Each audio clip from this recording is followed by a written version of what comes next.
ಜಾತಿ ಜನಗಣತಿ ವಿಚಾರವಾಗಿ ಲಿಂಗಾಯತರ ಸಭೆ ಆಯಿತು. ಇವತ್ತು ಒಕ್ಕಲಿಗರ ಮೀಟಿಂಗ್ ಇದೆ. ವಿಪಕ್ಷ ನಾಯಕ ಆರ್ ಅಶೋಕ್ ಹೇಳಿಕೆ ಕೊಟ್ಟಿದ್ದಾರೆ ಬೆಂಗಳೂರಿನಲ್ಲಿ. ಜಾತಿ ಜನಗಣತಿ ಗೊಂದಲದ ಬೆನ್ನಲ್ಲೇ ಲಿಂಗಾಯತರ ಸಭೆ ಆಯಿತು, ಏಕತಾ ಸಮಾವೇಶ ಆಯಿತು. ಇವತ್ತು ಒಕ್ಕಲಿಗರ ಸಭೆ ಇದೆ ಅಂತ ಬೆಂಗಳೂರಿನಲ್ಲಿ ವಿಪಕ್ಷ ನಾಯಕ ಆರ್ ಅಶೋಕ್ ಹೇಳಿಕೆ ಕೊಟ್ಟಿದ್ದಾರೆ. ಒಕ್ಕಲಿಗ ಜಾತಿ ಕೆಡಿಸುವ ಹುನ್ನಾರವನ್ನ ಸಿದ್ದರಾಮಯ್ಯ ಮಾಡ್ತಿದ್ದಾರೆ. ಒಕ್ಕಲಿಗ ಮುಸ್ಲಿಂ, ಒಕ್ಕಲಿಗ ಕ್ರಿಶ್ಚಿಯನ್ ಅಂತ ಕೆಡಿಸ್ತಾ ಇದ್ದಾರೆ. ಅದಕ್ಕಾಗಿ ಸ್ವಾಮೀಜಿಗಳ ನೇತೃತ್ವದಲ್ಲಿ ಸಭೆ ಮಾಡ್ತಿದ್ದೀವಿ. ಕೇಂದ್ರ ಸಚಿವ ಎಚ್ ಡಿ ಕುಮಾರಸ್ವಾಮಿ ಕೂಡ ಭಾಗವಹಿಸ್ತಾರೆ. ಇವರಿಗೆ ಕಾಂಗ್ರೆಸ್ ಹೈಕಮಾಂಡ್ ಟಾಸ್ಕ್ ಕೊಟ್ಟಿರಬೇಕು, ಹಾಗಾಗಿ ಈ ರೀತಿ ಮಾಡ್ತಾ ಇದ್ದಾರೆ. ಬೆಂಗಳೂರಿನಲ್ಲಿ ನಾವು ಕೂಡ ಸಭೆ ಮಾಡ್ತಿದ್ದೀವಿ. ರಾಜ್ಯ ಕಾಂಗ್ರೆಸ್ ಸರ್ಕಾರದ ವಿರುದ್ಧ ಆರ್ ಅಶೋಕ್ ಕಿಡಿಕಾರಿತು.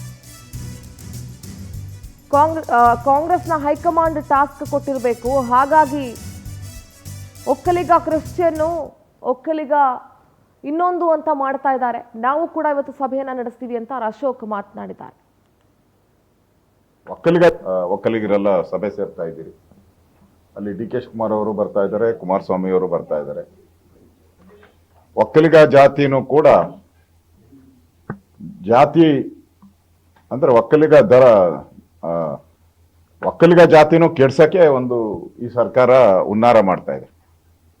ಒಕ್ಕಲಿಗರನ್ನು ಕೂಡ ನನಗಿರೋ ಮಾಹಿತಿ, ಸಿದ್ದರಾಮಯ್ಯನವರ ಕಿತಾಪತಿ ಕುತಂತ್ರ, ಅವರ ಸುತ್ತು ಇರ್ತಕ್ಕಂಥ ಈ ನಗರ ನಕ್ಸಲ್ರು ಏನು ಅಂತ ಹೇಳಿದ್ರೆ ಒಕ್ಕಲಿಗ ಮುಸ್ಲಿಮು, ಒಕ್ಕಲಿಗ ಕ್ರಿಶ್ಚಿಯನ್ನು,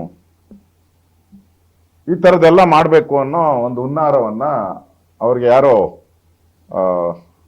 ಒಂದು ರಾಜಕೀಯದ ಟಾಸ್ಕ್ ಕೊಟ್ಟಿರ್ಬೇಕು ಸಿದ್ದರಾಮಯ್ಯನವ್ರಿಗೆ.